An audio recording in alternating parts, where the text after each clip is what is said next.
মান্যতা দিয়ে লড়াই হবে। আর একটি কথা আপনারা জানেন, 26শে এপ্রিল ব্রিগেডে ভারতবর্ষের সবচাইতে বড় ঐতিহাসিক সমাবেশ হতে চলেছে। অল ইন্ডিয়া মুসলিম পার্সোনাল ল বোর্ড সহ বিভিন্ন সংগঠন ডাক দিয়েছে। এমডি কামরুজ্জামান সাহেব পশ্চিম বাংলা জুড়ে তার প্রস্তুতি সভা করছে।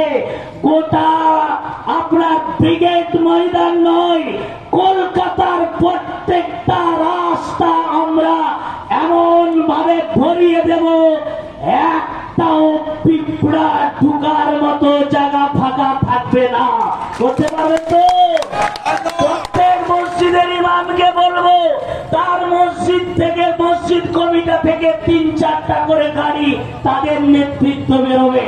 প্রত্যেক গ্রাম সংগঠনকে বলবো আজকে আমরা সংগঠন হিংসা করব না, ফিরকা হিংসা করব না। আজকে আমাদের অস্তিত্বের